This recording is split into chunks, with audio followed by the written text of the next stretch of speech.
All right, here we are, second class, right?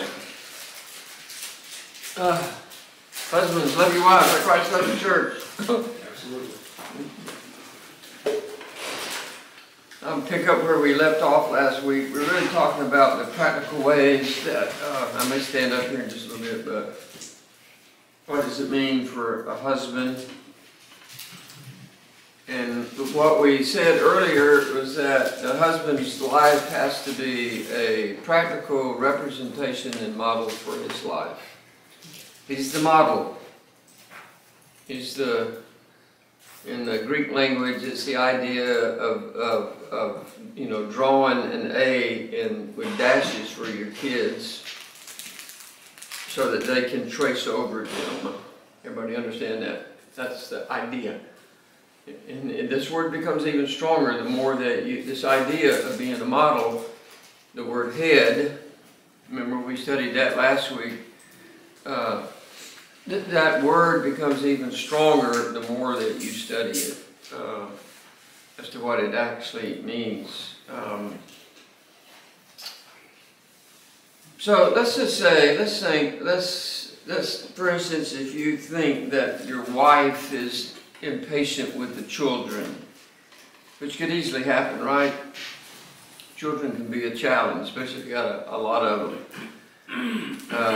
And you have some that are unruly and just they're just hard to handle. It doesn't mean that they're bad, they're just hard to handle. Maybe she's impatient with the children, or maybe she's impatient with people that when people frustrate her. We all get frustrated by people. I was sharing with Yorick today about somebody that really has the ability to frustrate me. Somebody that really has the ability to frustrate me. They haven't been able to make me angry yet. It's not my wife, yeah.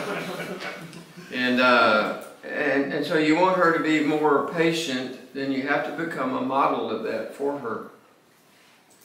So what does that mean? It means that God is going to lead people into your life that make you impatient. That's the only model that you get. That's the way that it works. The way that you learn a quality is that you have to have somebody that comes into your life with the exact opposite quality so that you can display the quality that they actually need.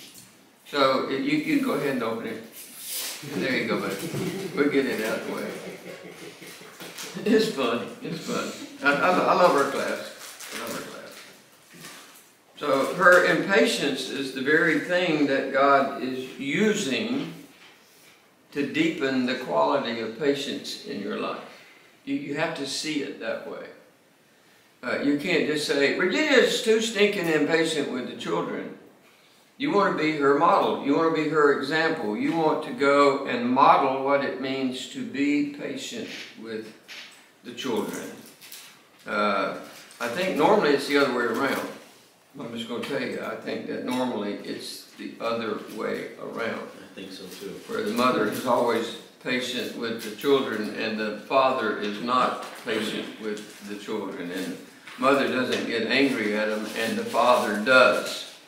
It's called role reversal. That's not what we're looking for.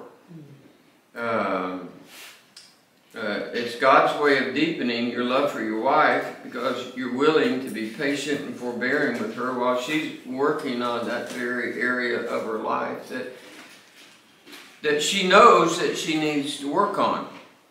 Your wife knows whatever area, she knows where the weak areas of her life is. You know what the weak areas of your life are. If I were to ask you what, if I went around the room and said, James, what's the weak area of your life? He'd say, blah, blah, blah. And if I asked Alex, he'd say, blah, blah, blah, blah. And asked Chris, he'd say, blah, blah, blah. We all have those areas that we know that we are working on. It doesn't matter how strong we are. Doesn't matter how long that we have been married. We still are working on something. I'm working on stuff all the time. I need to work on stuff all the time. Because I want to love my wife like Christ loved the church. I might find myself one day just saying something to her in a way that where I just felt irritated. And I'm just, inside after I do it, it's like, you don't want to do that, Gary. That's not what God wants you to do. You want to be a good example, a good model. These spiritual fixes do not happen in a week or in a month. If there's something in your wife's life that you don't like, that you feel like really needs to be fixed, number one, you can't fix it. Number two, it's not going to happen quickly. If you get either one of those out of order, God's going to have to start working on you, because you don't know what it means to love your wife like Christ loved the church. We'll talk about this in some depth here as we go through here tonight. I think the problem that too often happens is that the wife is the one that's modeling the attributes. I just think that some of the women that we are married to are much stronger in the most important areas, and we haven't learned from them. But we got it backwards. We really have it backwards. If you understand what the word head means, it's not talking about authority. Everybody understand that? There may be some moment in time in your life where you really have to exercise some authority, but that's not what it's talking about. It's talking about being a model, being an example for your wife, and it's not quick. My wife has taught me more about patience than anybody else in the world. She's taught me probably more about patience than everybody else put together. I have story after story after story of how I was impatient, my wife was patient. The times that I was impatient, she was right. She loves to hear me say that. Those are really precious words to a wife. You're right. But I know that one area that she has really, she's blessed me in that area. But I want to say it should have been the other way around. It really should have been the other way around. If I'm a godly man, if I understand what God really wants for my life and how He wants me to treat my wife, I've got to recognize those areas of her life that she needs to work on. I know that we complement one another. I don't want to miss that. I don't want to miss that at all, and I'm not trying to. But I know that if my wife has an area of her life that's a weakness, God wants me to go model that for her and for my children, for my grandchildren, whoever it may be, and vice versa. I think everything I'm saying about the wife applies, the husband applies to the wife, all right? In some way, in some form, or not. I should have been her model, but clearly there are times that I wasn't. My wife is one of the most patient people that you will ever meet. For those of you that know her, like Chris and I do, even James to some extent, she's one of the most patient people that you will ever meet in your life. She's just patient. You spent a week with us now. She never got flustered, never got irritated, never got at me. It's warm in here. She's just patient. That's the only thing I know. She's patient with me.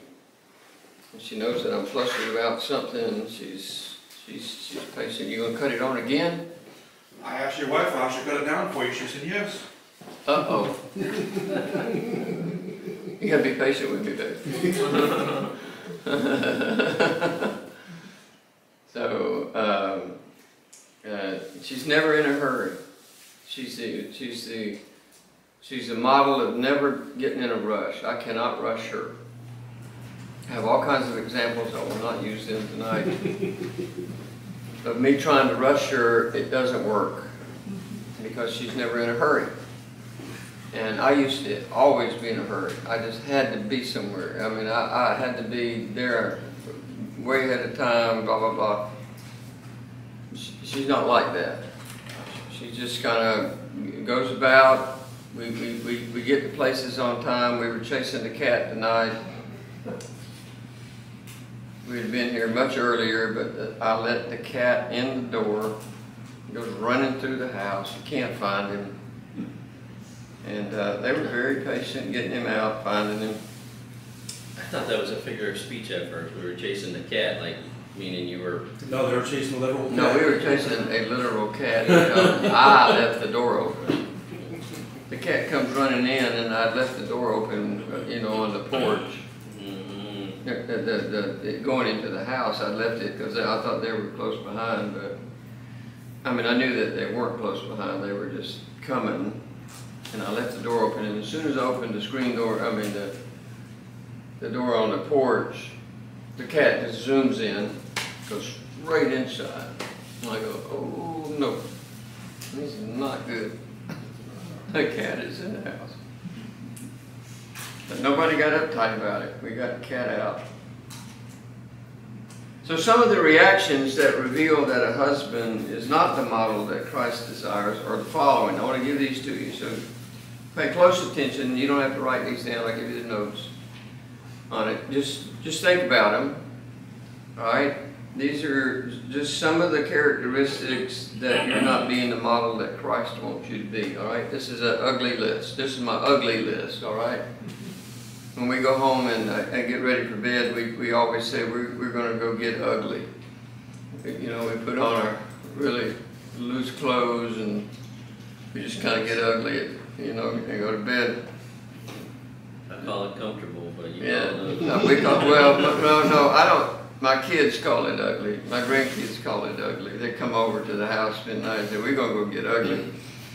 And so we kind of Adopted that. we adopted it. So okay, I'm going to go get ugly, baby. But this is an ugly list. Frustration, irritation, dissatisfaction, aggravation, vexation, annoyance, impatience, anger, short temper. Watch it, guys. Touchy, unhappiness, discontentment, grumpiness, being cranky, displeasure, and many more. That's not a nice list if all of us that are men that have wives, Robbie, sorry. We're going to get you one. I'm working for you. I'm listening. I'm looking for you. If we were really transparent, I'm sure that each of us have experienced every one of those in our marriages at some time, right? Raise your hand. Raise both hands, actually, if you're going to be honest with me. I've been so frustrated before. Sweetheart, that you just have to bear with me as I go through this. This one sentence. Huh? Yeah. You won't say? I don't say anything. I've been so frustrated or irritated sometimes that I just wanted to go scream. Have you ever felt that way? You just, yeah. huh? I'm not married, but definitely felt probably. Nobody's saying, everybody's shaking their head. You're feeling that way. You just want to go scream, man. I just want to go outside. I just want to walk out the room. I want to clam up. I don't want to talk. The problem is I have done it before. Yeah. I don't do it Listen, often. those times did not reveal anything about my wife. They revealed something about me.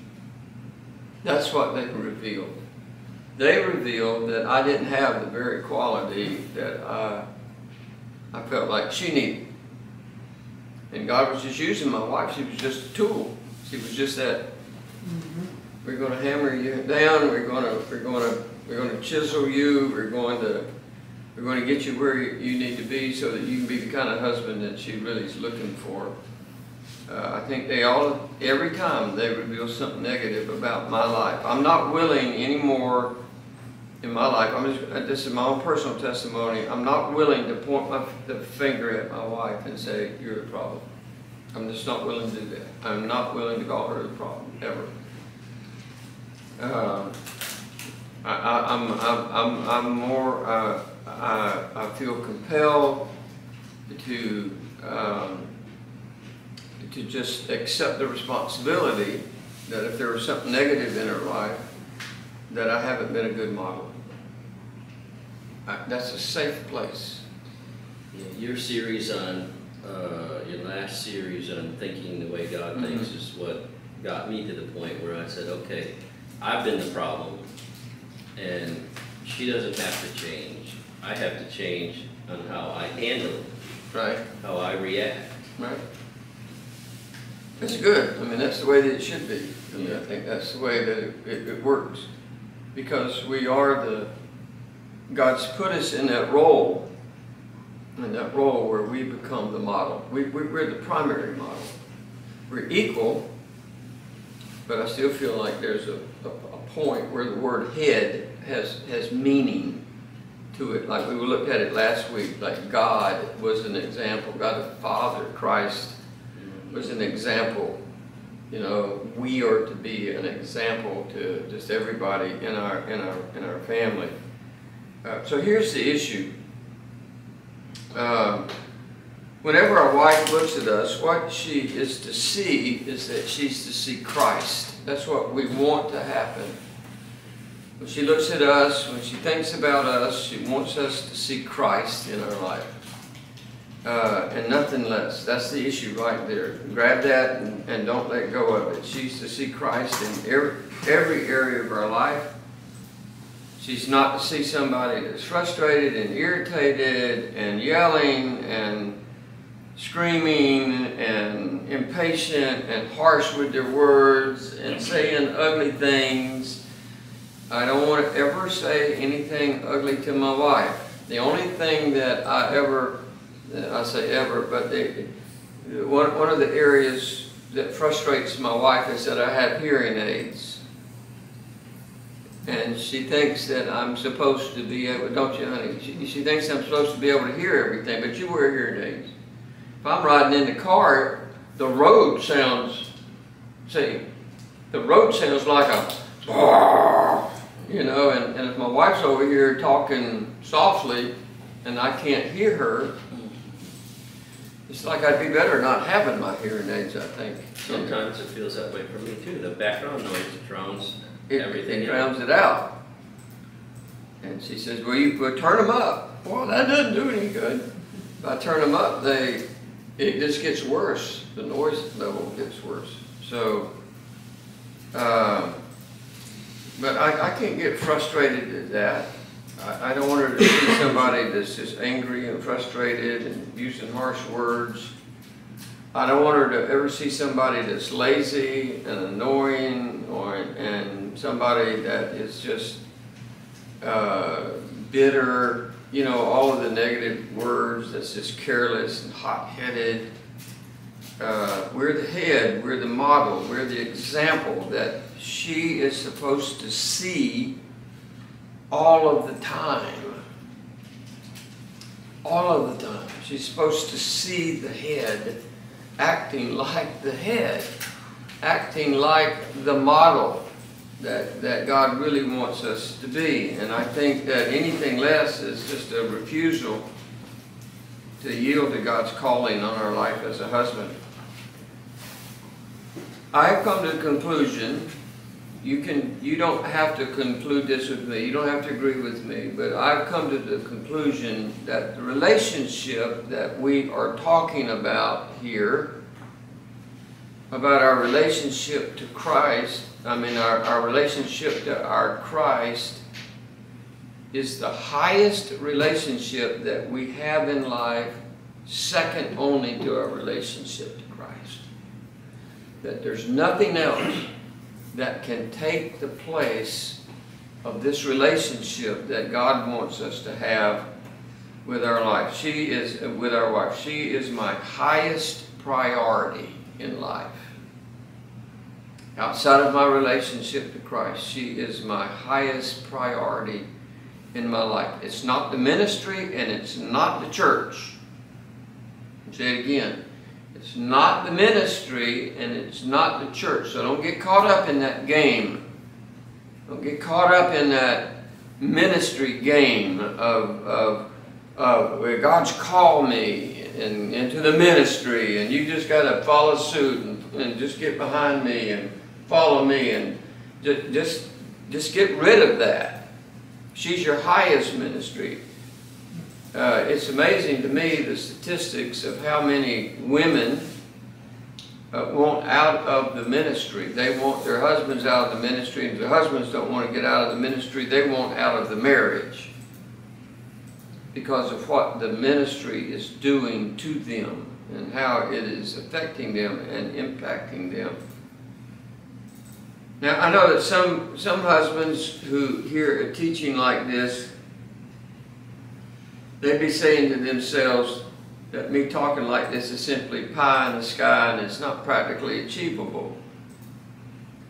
I'm completely confused by somebody that tells me something like this. God doesn't give this to me in His Word. He doesn't give me 1 Peter 3:7 and Ephesians chapter 5 and verse 25 because it's not possible. He gives it to me because it's the very thing that He wants me to achieve. And for me to take a place or to take a position where I feel like I don't really have to work on this, or half of this, most of this is my wife's problem and all that kind of stuff, that's ridiculous. They're going to say, here's what's going to happen. There are going to be guys that say that marriage is a two-way street and that they're not responsible for their wife's behavior. Part of that I can agree with. I can agree with the fact that I'm not responsible for my wife's behavior. I'm not her. She knows what's right. She knows how to act. She knows that it's wrong to lie. She knows that it's wrong to be unkind to people or to be ungracious to people. She knows all of that. So if she goes out and she does that, I can't live her life for her. But I am responsible for not recognizing that in her life and becoming the model for her to follow. For becoming the instrument that God can use. Chris, I think you said, I don't know if it was to me or my wife or somebody, that this course on loving your wife, this is your second time going through it, right? Has had as much of an impact on your life as anything that I've ever taught. Yeah. Definitely. Share something about that with us. Just getting the right perspective. Getting the right perspective about where you should be, where in relationship to your wife, and just how to talk to her, and how to respond in ways, what to pay attention to, all those things, and in turn knowing that to help with the counseling that I'm doing All the time. that I'm doing with a couple and with a husband. Right. Sometimes, but I mean, just those, all of it's just so many things to pay attention to that it's just watch the light come on. It's like, oh wow, the light, the lights come on, and this time more so than when I heard it at church when you taught it. My mind and my heart are more ready for it now than it was years ago when you taught it at church. Right. And to where it's having that greater effect. Well, I'm a lot more mature now than I was then. And anyway, but there's so many things to just how to talk to her and pay attention to her and respect her. Appreciate that. And appreciate Love her. and all those things and care about her. And not that I felt like I was too selfish. No, you've been a great husband. But but still there was some there, we're human. But so many things that just look, right, let's take care of her. Let's take care of her and then also, like you say, how to, just calm the situation down if somebody's wound up or whatever. It's like, okay, we got this. We'll handle this. Let's figure it out. I would say that we're all a work in progress, right? Absolutely. Absolutely. And I think our wives would say that we're a work in Yeah. progress. Mine would. Yeah, she really would. So, but if you get to a place where you say that this is not practically achievable, that's the mistake that you're making. All right? That's the guy that's really in trouble in his marriage. This is what you want. This is God's best. This is what I know y'all went out to the range yesterday and shot. This is the target that's at the end of the row there, that you want to know if you're hitting the target. So you can say all of that. This is pie in the sky, and it's not really achievable if you want to. But that does not relieve you of the demands of Ephesians 5 and 1 Peter 3. You don't get a get out of jail free card because you personally don't feel like you want to do this. This is the part about meaning, implications, and significance, where you just read over this. This is the longest section that we will have on the non-negotiables of ministry. Loving your wife like Christ loved the church. You got to pour your life into your wife. You have to. You have to just pour it into the... It's amazing. I'll tell people we've been married 51 years and they go, 51 years? Why do they say it like that? Yeah. Because nobody stays married for 51 years. It's like, how did you do that? It's because I have this amazing wife. You know? And it just... you got to make sure that you're not the guy that's just saying, it just doesn't make sense to me. You can make all the excuses that you may want to as to why you may be the exception, as to why you and your wife are different, but you're not. You're not the exception. You can't walk away from it. Paul didn't say, well, I really appreciate it. It'd be really nice if you did this. Right. This is not optional. Just do it. Right. This is not optional at all. I think, Gary, that these two verses are not emphasized in churches, most churches. I mean, I've been saved for 34 years, and I don't recall them ever being presented the way you're presenting it. You just hear a devotional on them at a marriage, wedding or something, right? Yeah, it's not, but it should be. Well, it's such a critical issue. Every job has critical elements to it. I kept telling, for you and Chris, I kept telling York last night, I said, don't let no boy shoot you while you're out on the shooting range. I know what to call your wife and tell her that you got shot, you stay behind them, or something. And he said, no, they took good care of me. There was only one guy there that didn't follow the rules, okay? Who was that? Him. Oh, Tim. Yeah, No, Tim didn't And follow. I love him, and I joked with him about it. Chris said, one person shoot at a time, right? I think that I heard you say that. He said, Yeah. and he walked There are over. some rules, but And we love him, though. I love the guy. He's there's some great. challenges. Yeah. Big challenges. Chris, we don't want to shoot anybody one guy at a time. And there's Tim who walks over there while you're shooting, and he starts shooting. It's funny. I just laughed. Well, you can tell me, you can give me the reasons why your marriage is different and your wife is different, and that your wife is overbearing and she's demanding and contentious and insensitive and she's touchy about everything. It doesn't matter to me. None of that matters.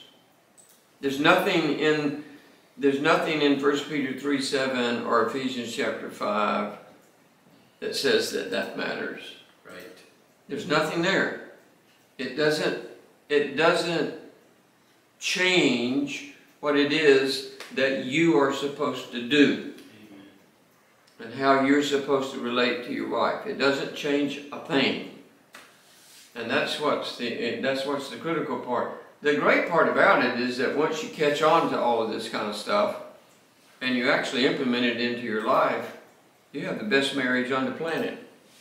You have the wife that you never want to let go of, right?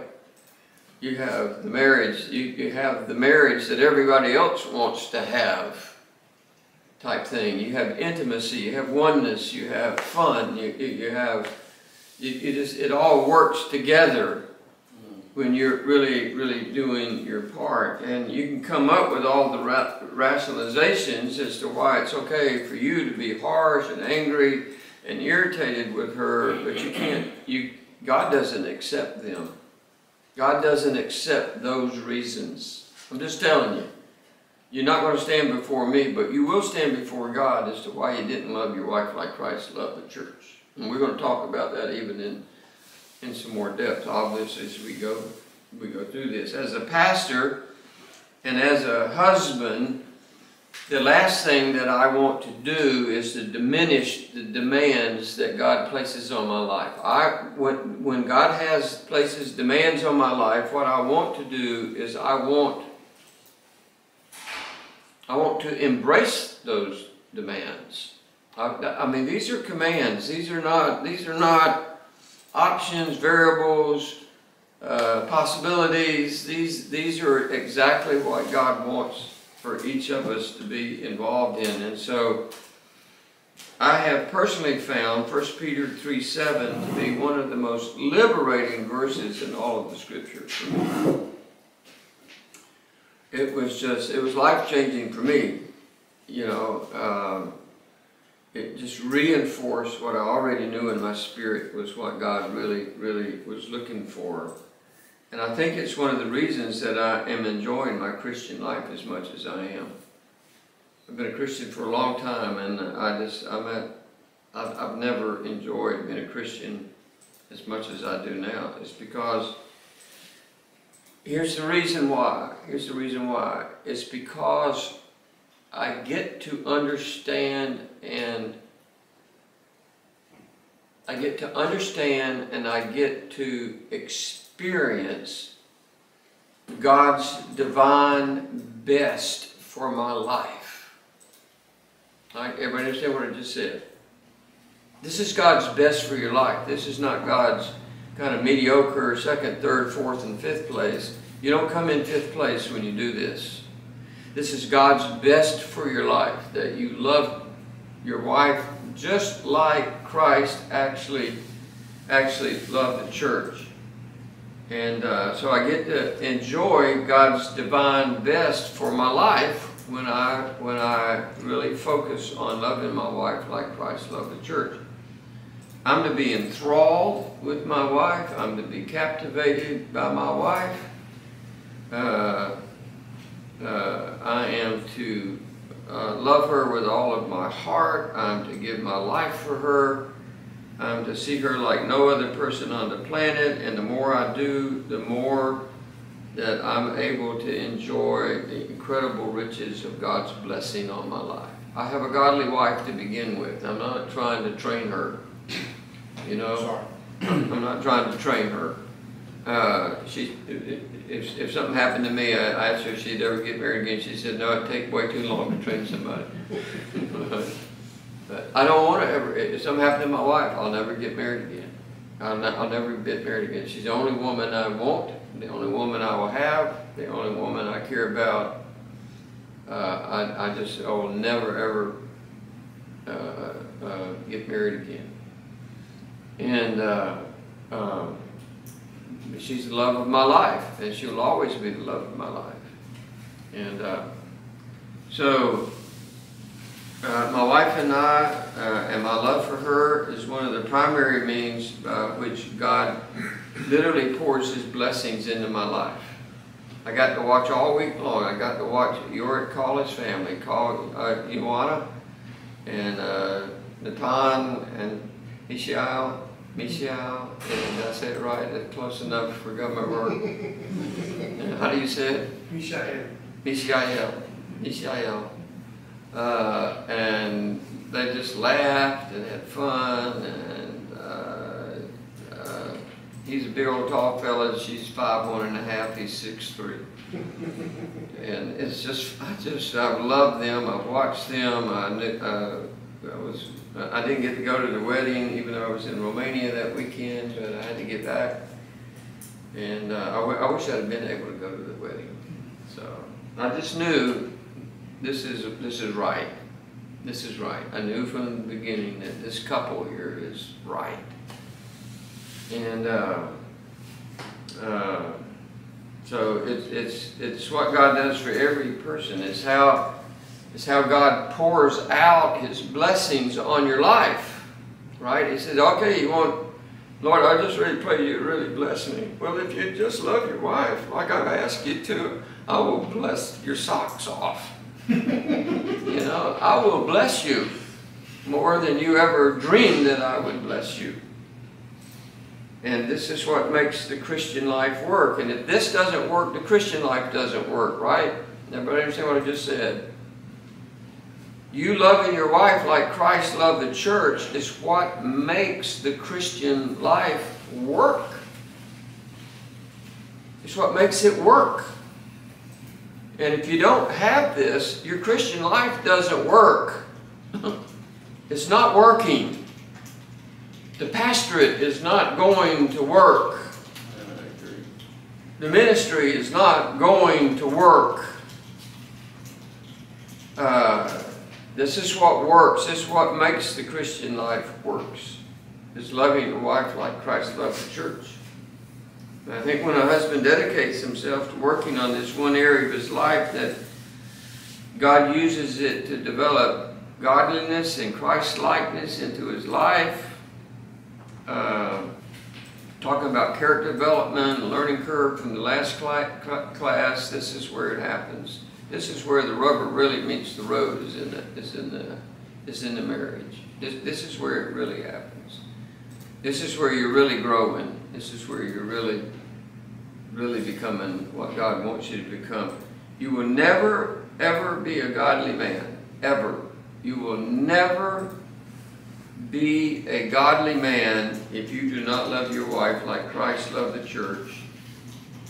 And you will never be Christ-like. All right, understand the difference of the words here. You will never be Christ-like if you do not give honor to your wife. Talked about that word honor. I think we'll talk about it some more. So, loving your wife and giving honor to your wife, those are the two. Ephesians 5 is loving, giving honor is 1 Peter chapter 3. You'll never be Christ-like if you don't do that. You cannot bypass these demands on your life and on your behavior. Listen to me, man. You can live your whole life. I mean, you can live your entire marriage and completely miss what marriage is about. You can live your entire marriage. I know people that have been married for 25, 30 years, and I don't think they have a clue what marriage is about. I have one couple in my church, bless their heart, I love them to death, I do anything for them, they've got kids, I don't think they have a clue what marriage is about. There's just something missing. There's just something strategically missing, right? It's just missing. And this all has to do with this fact of not, in my mind, of the husband not loving the wife like Christ loved the church. How many times have you seen that? How many times have I seen that as a pastor? Couples come in, you think they're doing okay, and the next thing you know, they're getting a divorce. We had that happen in our church. A couple went to our church for about 1.5 years, and I'm teaching on this. I'm teaching on this. And before I know it, my wife and I are sitting with some woman at the end of the church service. She's just bawling. She's crying and just weeping, and we go in there, and she's just starting to tell us about her marriage is a wreck. They've been going to marriage counseling, nothing's working, they got kids, they're all out of the house, they're in college. She and her husband argue, they blah, blah, blah, blah, blah, blah, blah. And right now they're in the process of getting a divorce.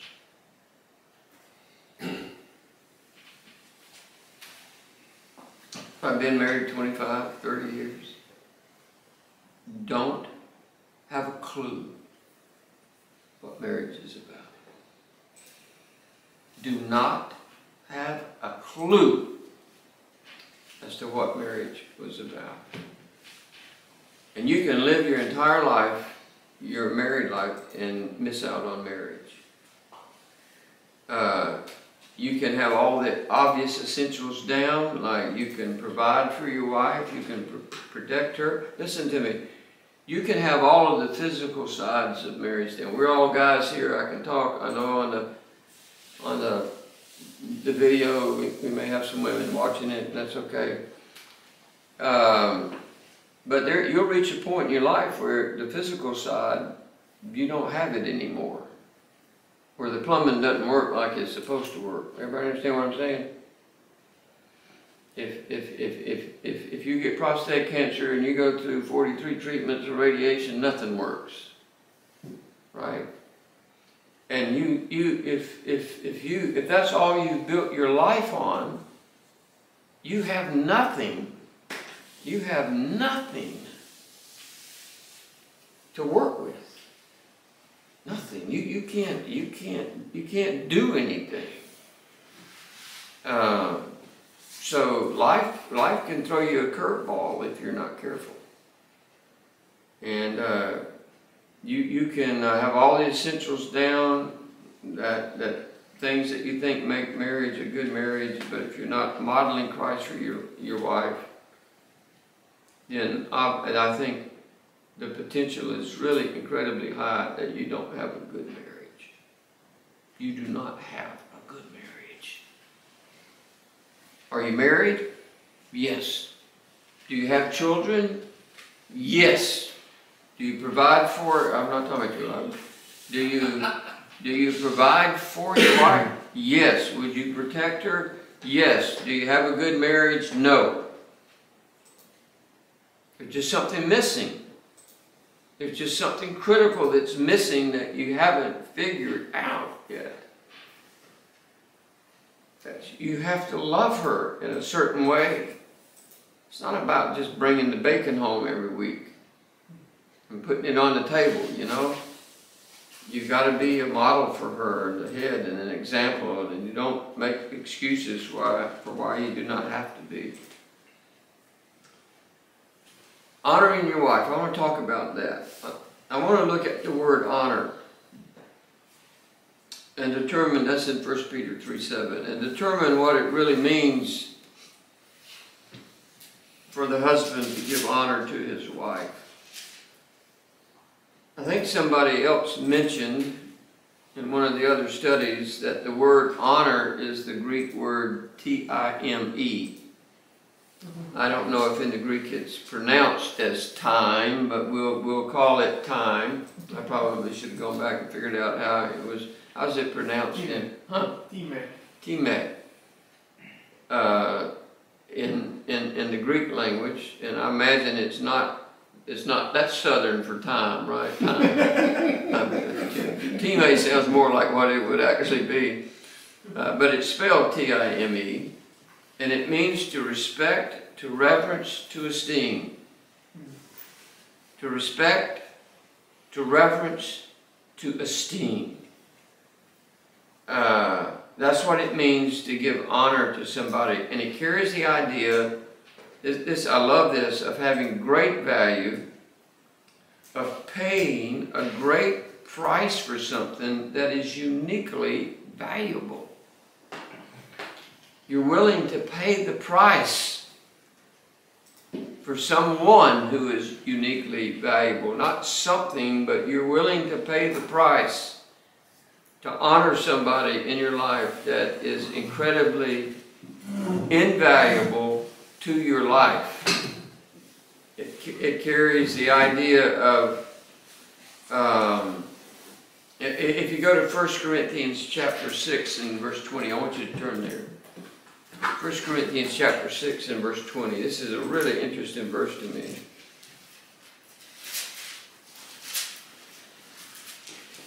First Corinthians chapter 6, verse 20. Oh, wrong verse. I'm thinking, that's, No, that's the right verse. That's the wrong way. That's the wrong thing you do with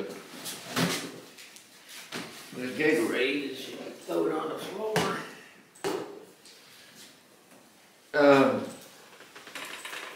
The word here in 1 Corinthians chapter 6, verse 20 says, you were bought at a price. And the word at a price is the word time. It's the word time.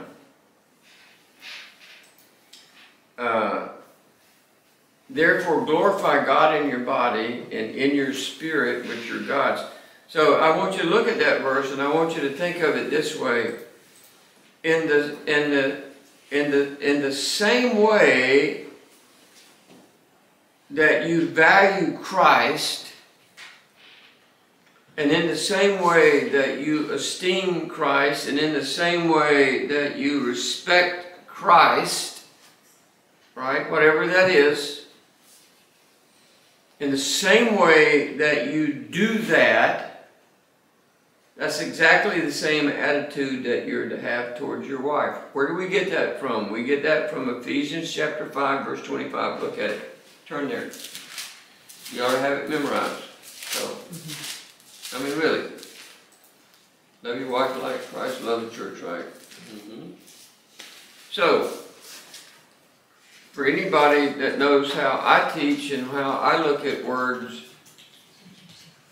if you were to ask me what were the critical words in this passage, it'd be easy for me to define. It's the words just as. I don't know how it may, based on whatever your translation is, you got New American Standard, what does it say? it says just as. Okay, it says just as. Does one of them say like? It doesn't matter. Okay. That's what it means. All right? It just means, husbands, love your wives just as, in the same way, in the same manner, just like Christ loved the church. He loves the church. He esteems the church. He reverences the church.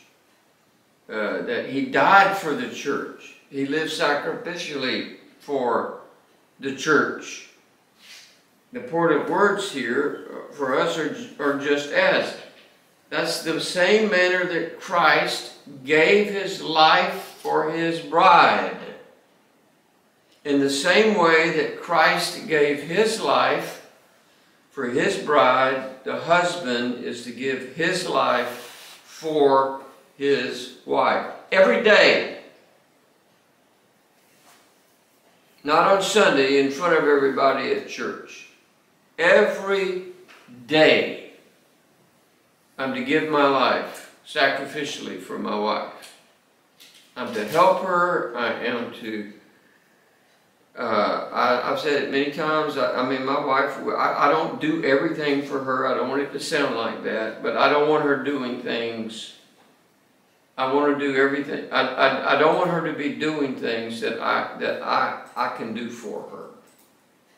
Right? I don't cook. I'm not a good cook. She don't want to eat my food. So she doesn't want me to cook. I don't even know how to use the washing machine. I could probably learn. But she doesn't. She thinks I would probably make a mess. So, but I fold up my clothes, but she doesn't think I would do as good of a job, so she does. She wouldn't make as good of a carpenter as I am. Everybody understand? So I don't want her doing carpentry work on our house. Right, baby? I don't want her doing carpentry work on my house. Because she's not going to do as good a job as I am. I know that, she knows that. So, I got a question for you. yes. Do you think we could, do you think we could almost look at this verse and say, husbands, love your wives just as Christ loved you? Because you're the Sure, church. sure, absolutely. I think that makes it a little more personal. I mean, I'm not trying to twist the No, I don't think you're twisting it. I think there's an implication there. Yeah. Okay, there's meaning, then there's implications. Mhm. And I think that, I mean, I am the church, we are the church, you know, but Christ gave himself, it says here at the end, he gave himself for her. And so it says here in this verse that we are to love our wife in exactly the same way, just as. Everybody understand what that means? Mm. Everybody understand what I just said? That's good. Understand what I just said? Just as means exactly like.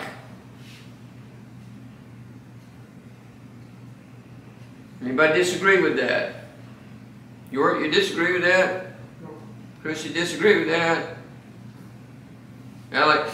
James? Just as equals exactly like Jesus loved us.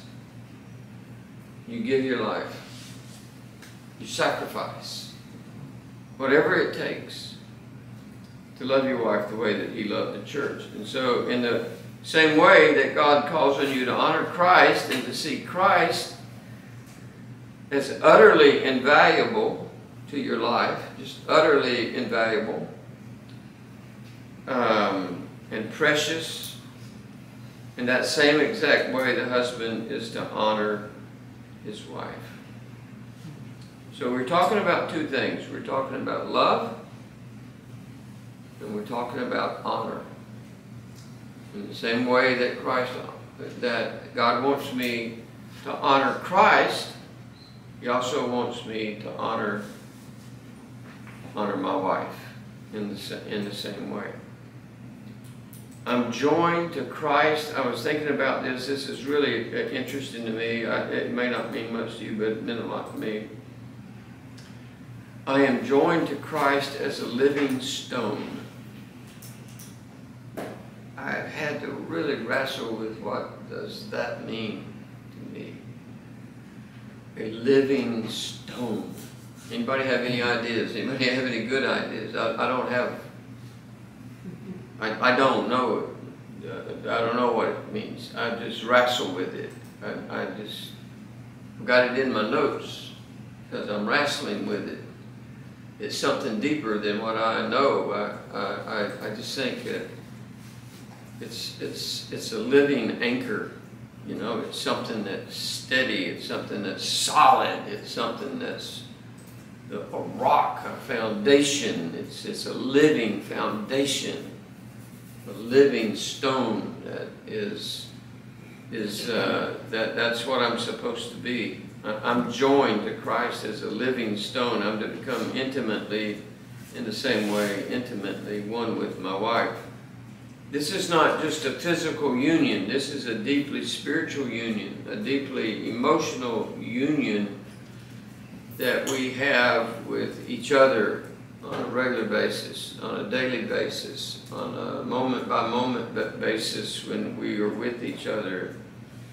And I cannot do that, men, I cannot do that if I do not take these verses that we're studying in 1 Peter 3:7, Ephesians 5, if I do not take them seriously. If I just bypass them, if I just kind of work my way around all of this, if I just find a way to say, no, I don't have to do this, I got a job, I'm working hard, I'm grunting away every day, I got to make the bread, I got to bring it home, I got things to do, I got to get the car, I got to get the oil changed in the car. You can come up with 1,000 reasons why you feel like you're the exception to this. And you don't have to, listen, my wife's a lot more important to me than the oil in my car. That's the only way I know how to say it. Is the oil in my car important? Yes. I don't want my engine to burn up. But nothing takes her place. Nothing is going to take her place in my life. Nothing. Nobody, no ministry, no trip, no nothing. I don't know if that's good English or not. No nothing. That's a double negative. Is that a double negative? It's okay in the South. It's okay in the South, you know. It's probably bad English and good preaching, right? Exactly. No nothing. Not anything would be the proper way to say it. Not anything is going to take her place. So, as a husband, if you can just casually read over a verse like 1 Peter 3:7, which is what the average husband does. He just casually reads over. He moves on to verse 8. The subject changes. He's home free. God spent 6 verses on the wife. He's got 1 little verse there on the husband. He just casually moves on. He migrates on to the next passage of Scripture and reads, and you don't give any attention to it, then please, please, please do not point the finger at your wife when things are not going well in your marriage. Because you took God's word lightly. At the most important function in your life, in your practical life, is your wife. Is to love your wife like Christ loved the church. You're the head, the model, the example of what your marriage should be. So, the major thrust of the word honor deals with ascribing a certain level of worth and esteem to a person. You ascribe worth. You ascribe esteem to your wife that's higher than anybody else. What if she's not cooperating? You still do it. You still do it. My wife's taking more notes than everybody in here.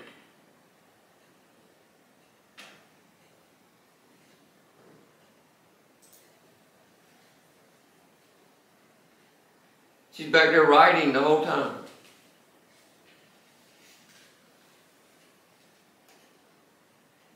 She understands what I'm saying. She understands what it means to be loved this way. To be esteemed above every other woman on the planet. I told you many times that I told her, I said, honey, you don't have to change a thing. You don't have to do anything for me. You don't have to change one thing. I don't want you to change anything. I love you just the way that you are. You're the perfect wife for me. You don't have to change a thing. I'm trying to change some things, so I'll be the perfect husband. It's the idea that the wife is due a special honor in her husband's life. And you have to give it to her. You have to show it, right? Everybody understand what I'm saying? You have to demonstrate that. You have to make it practical. It has to become visible. It has to become verbal. It has to become practical. It has to become consistent. It has to become daily. It has to become the normal way that you live, is that you give esteem, you give honor to your wife. Now what we need to do is to try and to determine exactly how showing this kind of honor and esteem for our wife demonstrates itself in your marriage. I'm going to give you a rule here in a minute. I'm going to give you the rule that I think that you ought to, when I give you the rule, I want you to write it down. And I want you to embrace it, and I want you to take it home, and I want you to practice it every day of your life, all right? I'll give it to you in just a little bit. But It's the idea of how can you show this kind of honor and esteem for your wife practically in your marriage? How can you work this out in the day-to-day grind that goes on in a marriage? Children, school, picking them up, taking them, doing homework, washing dirty dishes, washing dirty clothes. If you got animals, taking care of the animals. If you got a garden, you got to go do that. You got to go pick everything. If you got a tractor, you got to oil it. You got to grease it. The daily grind of every day of getting up and going to work and just doing what it takes to make a living. Living with all the nonsense that goes on, all that kind of stuff, and all the other time-consuming activities that can just get in the way. Life can just get in the way of everything that we're talking about right here. Life can just get in the way of the most important thing that God has for you. How can you take a verse like 1 Peter chapter 3 and verse 7 and translate it into your role as a husband? Well, I want to give you, I'll give it to you in just a minute. I want to give you a very basic, fundamental, we'll make it practical, okay? A very basic, fundamental principle to help you jumpstart all of this in your life. All right? I want to help you jumpstart. I want to help you get jump-started. Everybody knows what a booster cable is, right? They help you get jump-started. Before doing that, I have to reiterate how seriously you as a husband have to take these verses that we're addressing. You are not the exception for ignoring these verses under some notion that you have about your marriage and your wife's responsibility. In your marriage, in every area of your life, but especially in your marriage, as a pastor, you have to concentrate on what you know is God's best for your life. You got to concentrate on it. You've got to spend the time, make the effort to concentrate. You know, I told York yesterday, don't let anybody shoot you. Don't get out there in that range and just get in the way of Tim. You know, he's got a sign going into his yard that says, beware of Tim. just beware of Tim, you know, whatever it is. Don't let anybody, you got to be careful. You got to concentrate on it. Let's say that a man's wife is not behaving properly and she has multiple marital and emotional issues in her life, whatever they may be. I'm just making something up here. The worst thing that a husband can do is to try and fix his wife. Say that again. The worst thing that you can do is to try and fix your wife. You can't change her. Only God can change her. If you try and fix your wife, it will not work. If you don't believe me, try it. Just go home and try it. Just, honey, listen, we had a great Bible study tonight, and Gary told me that I need to fix you. See how far that will get you. Even I know better than to do that. Yeah, and you're not even married, Exactly. man. You're not even married. So. She hasn't been able to fix me yet, so I suppose it works both ways, right? You're doing it wrong. God is the only one that's fixing me, okay? Yeah. I mean, the fixing's in progress, that's not what I'm saying. But. We can talk about issues, and we can certainly we're not going to bury our head in the sand and always ignore things that are wrong and hurting the marriage. But to the contrary, we have to be transparent because we know that we cannot change the other person.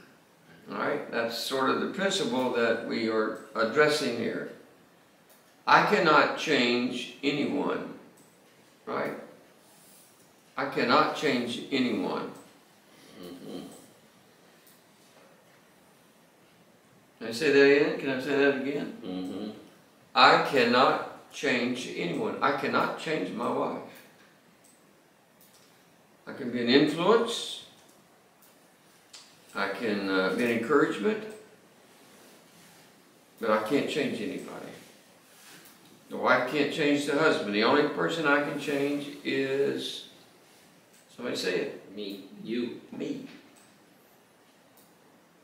The only person I can change is me, so whatever I'm doing, God wants me to be changing me. And a lot of times I struggle with that, don't you? So, and I do that by being obedient to God and His Word. So let's say a husband doesn't take a verse like this with a sense of gravity and seriousness, seriousness, then he has no right to expect his wife. I don't think he can have a legitimate expectation from his wife that her behavior needs to change.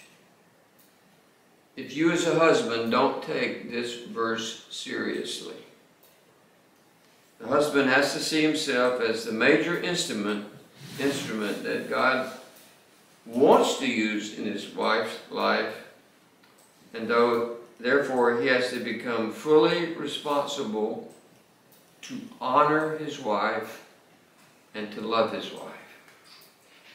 That's how she will change. That's how God will use you for all of that to take place. So here's a basic principle.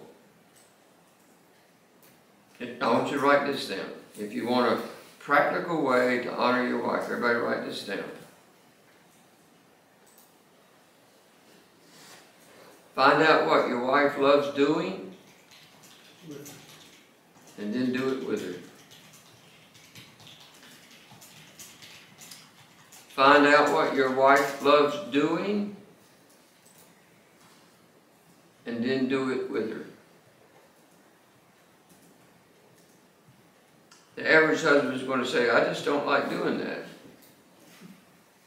He is. And so he chooses not to do anything with her. Then he wonders why he has an unexceptional marriage. He's not willing to sacrifice for his life. He doesn't want to go do what she wants to do. He wants to go do what he wants to do. What you want to happen is that you want to become her very best friend. The one person she's always wants to be with, that person that makes, you want to be that person that makes her feel more special than anyone else in the world. Not her sister, not her mother. You know how many times that happens in marriages where the husband is kind of, what's the right way to say it? Just sort of numb, that's a good word, to his wife, and she's looking for something. And so she goes to her mother, she goes to her sister, and they become best friends, and they go out and do everything together. There's nothing wrong with a mother going out with her daughter. If my wife and my daughter want to go out and have a ladies' night out, I don't really care if that's what she wants to do. But I'd be concerned about it if she never wanted to go out with me. Right? Understand what I'm saying here? So you want to do everything possible with your wife, and you want to do everything possible for her, whatever that may be. So here's what you have to do. Here's what you have to do, guys. I'm going to get to the practical side. That's the principle. Find out what your wife loves doing, and then doing it with her. Whatever that may be, find out what it is, and I'll give you some ideas here. All right. James can identify with some of these, I think. So figure out what she really wants to do and then go do it. For instance, but let me say it, let me add to that. Do it for her sacrificially. You may not want to do it. You may not want to do it. You may not like doing it. Go do it anyway. Do it sacrificially. Christ lived a sacrificial life for the church.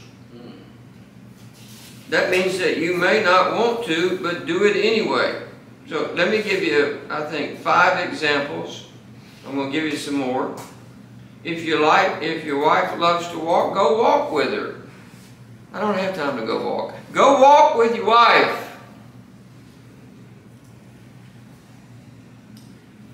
She loves to walk, go walk with her. Right?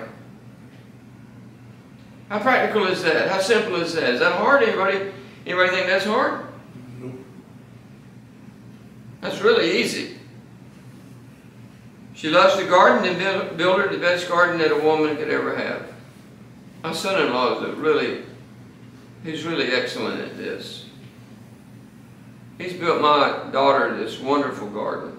Wonderful garden. I know you're starting to build one for Tracy. But he's not only got a garden, he's got a food forest out there. He was out there working in it when we left. I mean, he works hard at that thing. And my daughter just goes out there and sits in the garden. She just sits in the food forest with him. They do things together, and they may have a glass of wine or something and drink the wine or whatever it may be. It's a special place for them. There's nothing fancy about it. It's just a food garden, a food forest they call it. She loves to go shopping, then go shopping with her. We went shopping with Brenda last week, didn't we? And what did Brenda tell us? Not to come. Huh? Not to come. Why did she tell us not to come? Because she said, I'm just going shopping. I'm just going shopping. And Was it Walmart? No. That's why then. No, she said, I got to go shopping. It was for the baby shower. She said, if I don't find what I want there, I'm going to go somewhere else. And then I may go somewhere else and just go shopping. Isn't that what you said, baby? I said, man, we want to go with you. She took us over to Hamrick's. Oh yeah. That's a big old store. You know, it's got all kind of dresses and shirts in there, and she comes out there. How many shirts she bought there? 4? 4 and 2 pairs of pants. 3 shirts, 2 pairs of pants. I didn't even look. I mean, I didn't care. I was just with my wife, right? I was with her. She says, here, keep my pocketbook while I'm in here changing clothes and seeing how they look. And I said, baby, I think that looks great on you. And how many of you guys like to go shopping? What are we shopping for? Nope, that's not the question. No. Nope, wrong perspective. You got it wrong, brother. You're in trouble already. Still single. Yeah, you're in trouble. You're still in trouble. If your wife likes to go shopping with her. Find out what she likes so that you can find out what she likes so that you can buy some stuff for her that she likes, that she's not expecting. She loves to cook, then learn how to cook with her. She loves to get exercise. James, y'all love to walk, don't you? Your wife loves to walk. She has to encourage you to walk sometimes, doesn't she? Yeah, she's had to. Yeah, she's had to. Not so much anymore, but it used to when I was. I remember when you first getting started, and Yeah. I don't feel like going walking out there and doing a 5K. But she loves to exercise, go get some exercise with her.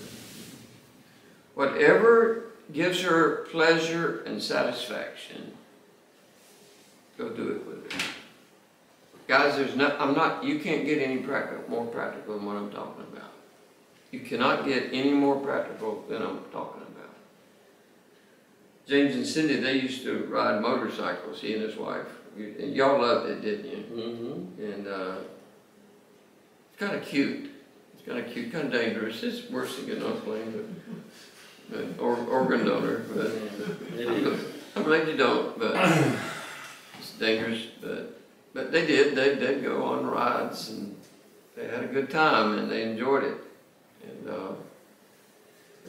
And Cindy loved doing it, didn't she? She had her own. Yeah, she had her own bike. I mean, a woman had her own bike. Honey, I'm not getting you a motorcycle. So, We had helmets where we could talk. mine's ours now. We're on the road here now. On the It road. was fun. It was fun. She would say, "I can't believe I know how to do this." So, whatever it is that she wants, whatever it is that gives her pleasure and satisfaction, you be her very best friend in that and other areas of her life. Don't let somebody else take that place. Don't let some other woman take that place in her life. She likes to play tennis, you learn how to play tennis. I don't care if my wife goes out with another woman somewhere and does something. I don't care, but I don't want her to get used to it. I tell you, the worst thing was that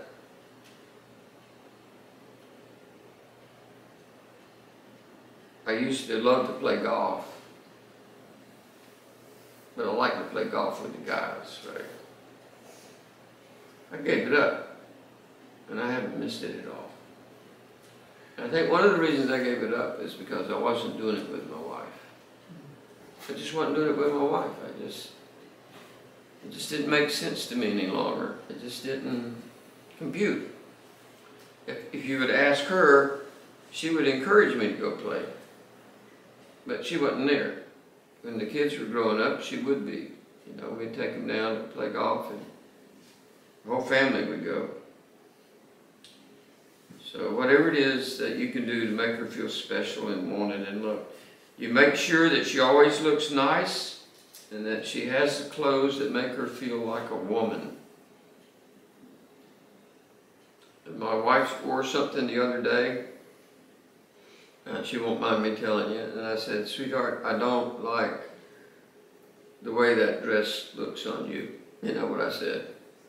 You know what she told me? Honey, what did you tell me? You don't remember? She said, "I'll give it to somebody else."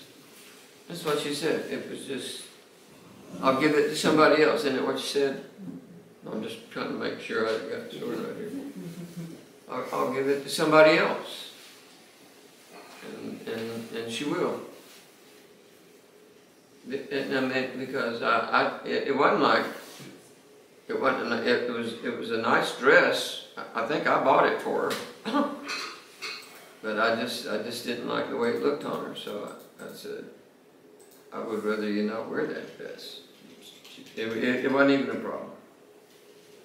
You find ways to compliment her on everything that she does for you and for your family. If she folds your clothes, washes the dishes, if she sweeps the porch, if she takes, puts the dog food out or whatever, it doesn't matter what it is, the cat food. You let her know how much you appreciate what she's doing for you. You tell her. Tell her, don't miss the opportunity to communicate what an incredible woman she is, what an incredible wife she is. She's a great cook. You let her know how good of a cook she is every time she cooks a great meal. We had a great meal tonight, didn't we, York? We had chicken divan, we had green beans, which he loves and his wife doesn't. And we had a sweet potato, and she taught him how to put butter and cinnamon on it. Huh? Cinnamon sugar. Cinnamon sugar on it, and he loved it. She does a bunch of remedial tasks that makes your life much more comfortable and convenient. Then you let her know how grateful you are for that. I have a very comfortable home. I love my home. I love It's got my wife's DNA all over it. It's got her imprint on it. Every room is her. And every time I walk around from room to room, it's just, I see my wife. I let her do whatever she wants to do. I don't care. I don't want her to paint the house pink, but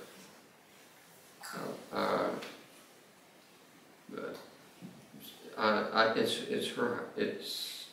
It's a castle for her. It's like a haven, you know. Why did you? I painted the house pink.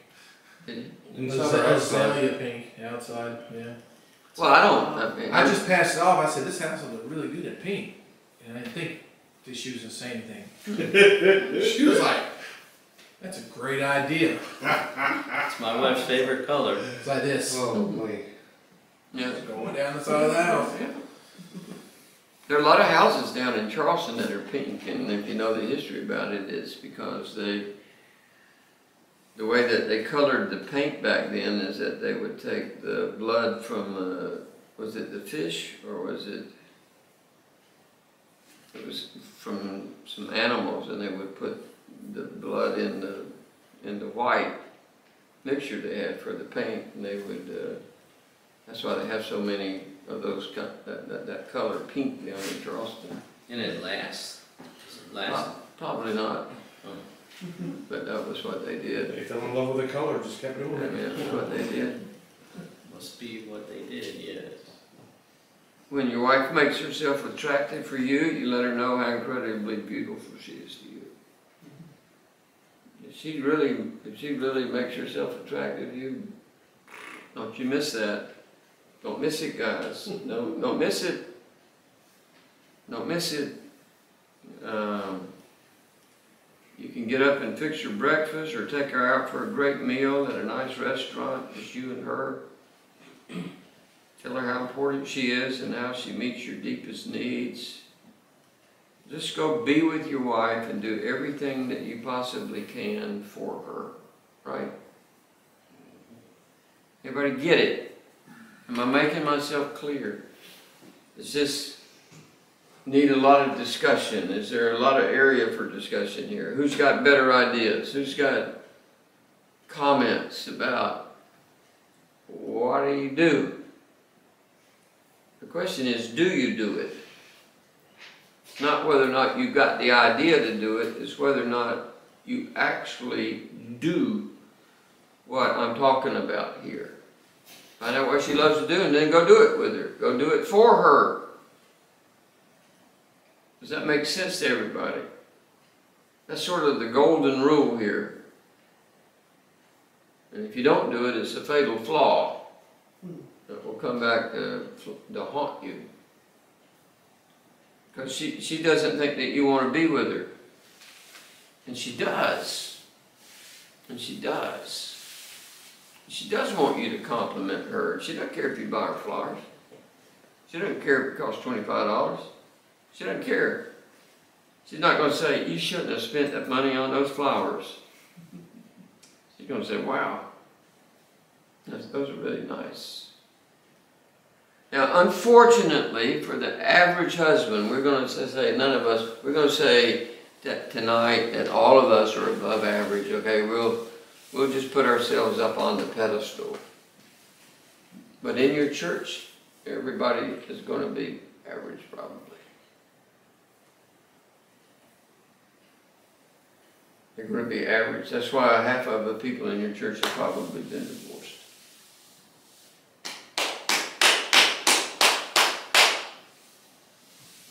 That makes sense? Mm-hmm. They never got this right. Some of you in this room have been divorced. Right? There's something that you missed about what it means to be a husband that loves your wife like Christ loved the church. You learned it now. You implemented it now. You got great wives. You have wonderful marriages, but you missed it the first time. It cost you. The average husband, this is much too difficult and much too demanding. That's why I had men in my church when I went through this, they didn't want me to teach it. They got tired of me teaching this. This went on for a long time and they just didn't appreciate it. Well, why not? You're the one that needs it. The average husband's got too many activities mapped out for his life. He has all the things he wants to get done, and quite frankly, spending a lot of time with his wife is not a priority. It's just not a priority. It's not. It's not. He wants to go play golf. He wants to work. He's got a hobby. He wants to build something. He wants to go do this. He wants to go out drinking with the guys. I don't know what they do. He doesn't want to be with his wife. I don't want to go anywhere without my wife. I don't want to go anywhere without her. I don't want her to go anywhere without me. I can't remember the last time that me and my wife were separated and she went somewhere and I didn't go with her. If she goes to the doctor, I go to the doctor. If I go to the doctor, she goes to the doctor with me. If she wants to go to buy groceries, I go buy groceries with her. If she needs to fill her car up with gas, I go with her. I want to go everywhere with her. I want to do everything with her. What am I doing? Somebody tell me what I'm doing. I'm esteeming, I'm honoring, I'm reverencing, I'm respecting, I'm building all of that into my marriage. I'm esteeming her higher than any other woman on the planet, or any other person for that matter.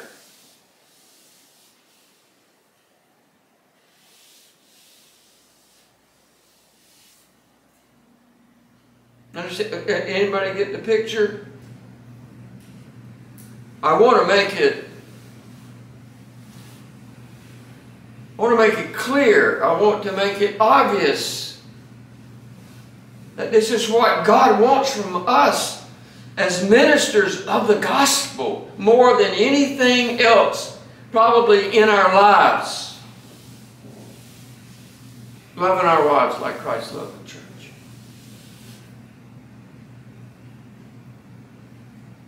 I don't have a lot of other things to do. I got a garden, and the worst thing about the garden is that when it comes in, all the work kind of falls on her. More so than me. I go out and pick it and bring it in, and I don't know how to blanch collards or whatever we may have, or beans, you know. I'm not really good at any of that stuff. I've said sometimes, why do we even have a garden? Why don't we go down and just buy stuff at the farmer's market or something? I don't know. Got too many pesticides in it. Inflation. It's just got too much junk in it. I don't want my wife eating a bunch of junk. A lot of guys, they just rather be doing something with your good buddies. Better watch out for your good buddies. The old adage holds very true in this area, that if you always do what you've always done, then you always get what you always got. Right? You want a mediocre marriage? Just keep doing what you're doing. You got a mediocre marriage? Just keep doing it. Men, here's what you have to do, so listen carefully. You have to make a mental and volitional adjustment to do what we are addressing. You have to make a mental and a volitional adjustment. Everybody understand what those words mean? Everybody understand what volitional means? You have to make a choice to do this. And then you have to go out and do it. And for many men who are already just set in their ways, that's not easy. The issue, though, is that 1 Peter 3:7 and the idea of giving honor and esteem to your wife is a command. It's a command. This is one of those aorist imperative verbs, if I'm not mistaken. This is priority number one. Priority number one here. So as a husband, you have to have a paradigm shift from the cultural values that seem to permeate our lives and what all the guys want to do. How the guys want to live and drink beer and chew tobacco and go be with the boys and all that stuff. I don't really want to do that. I want to be with my wife. I want to be with my wife. All the time. Why do you think she comes to class? Hey, have you heard all this before? Yes or no? Yes. She's heard me preaching it at church. She's heard me teaching it in Romania. She's heard me teaching it here. She still takes more notes than everybody else.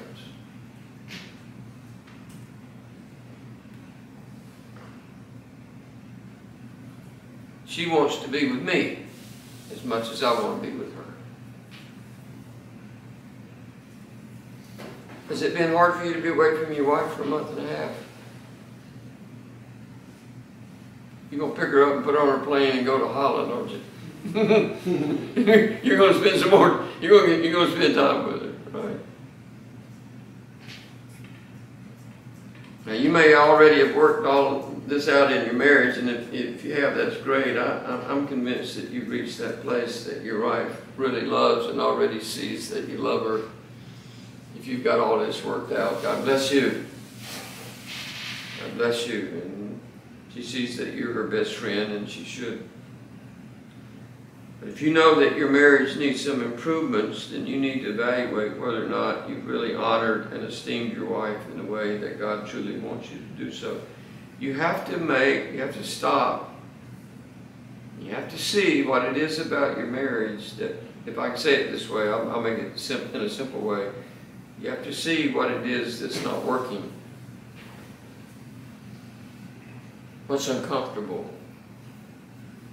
What's a little bit skewed? A little too many arguments. Too many, just kind of talking down to one another. You got to make the adjustments, right? It's a mental and volitional thing that you have to do to make the changes for your wife. You've got to honor her in that way. And I want to say to you that you do not let your wife's behavior dictate your behavior or your choices. You do what you know that God wants you to do for your wife. God wants you to make the adjustment. If you see something in your wife's life, or if you see something in your marriage, you take the responsibility to make the adjustment. Don't wait on her. Don't ask her to make it. You make it. You go make that adjustment. God, why? Because God wants to use you as that instrument of change in her life. You can just imagine the benefit that she receives, all right? When you are the one that God is using to benefit her life, right? Not somebody else. Not somebody else. You want to be the one person that God is using more than anybody else to benefit your wife's life. Not her mother, not her sister, not her best friend, not her nothing, none of nothing. It's you. It's you, the husband. And you have to be the model and the example of what genuine Christ-like love is all about. Your wife will begin to love you in a way that you never dreamed is possible. My wife and I are as close as we've ever been. I don't know. I don't know. I don't know if I could love my wife any more than I love her. I've loved her all my life, but it's like, I feel like I'm in heaven when I'm with her. And you be Christ to her, and you be Christ for her, and you just let God live through you. Okay, I'm going to stop there. Anybody have any questions or comments? Yes, no? That sounds like a no. How does a bivocational pastor do all this? Same way the full-time pastor does it. He gives priority to his wife. That's a great question, because time is the great thief. Time is the great thief. And you cannot let ministry supersede your wife. I'm just going to say it that way. That's a nice way of saying it. You cannot let ministry that you're involved in take the place of your wife. I don't care what your church says. I don't care what they think. I don't care what they expect. Nobody takes her place. Nobody takes the place of Ioana. Nobody gets that priority.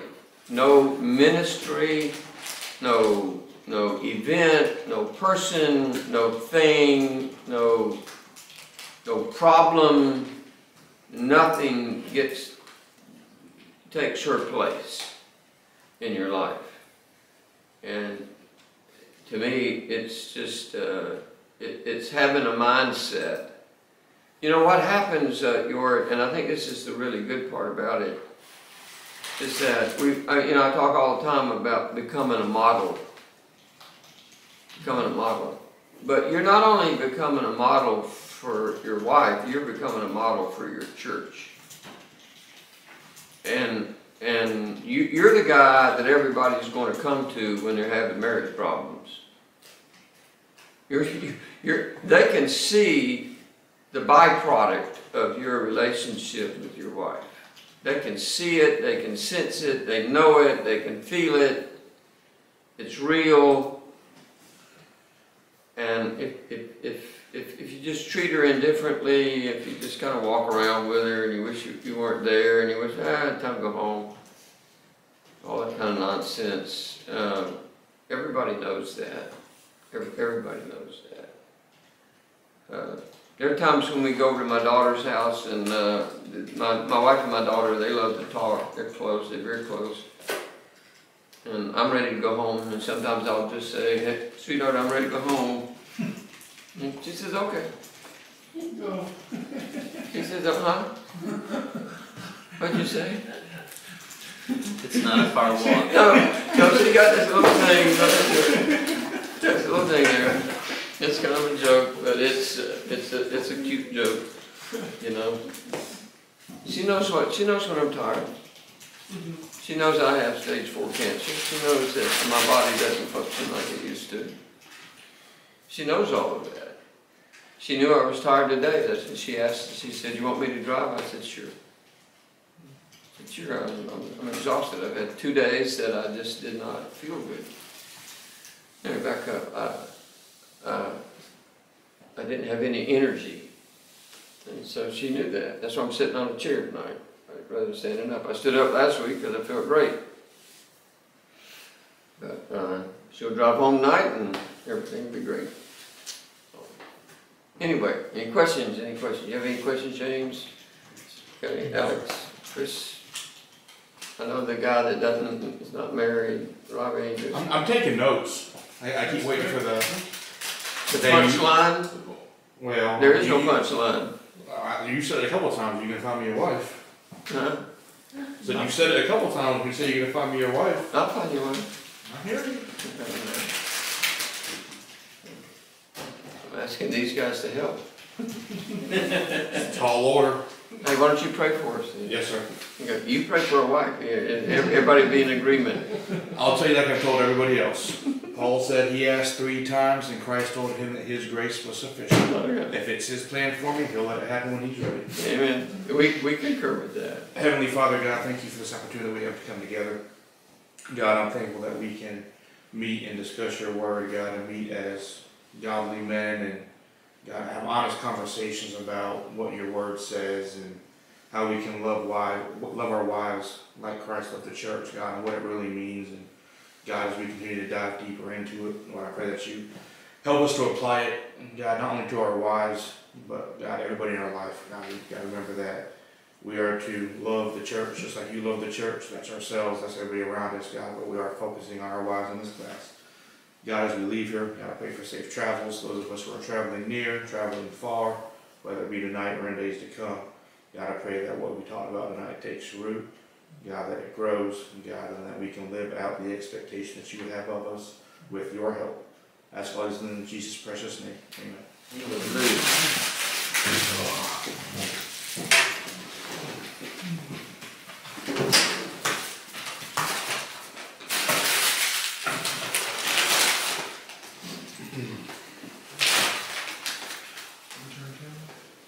Where does this go, Roger? Teen room.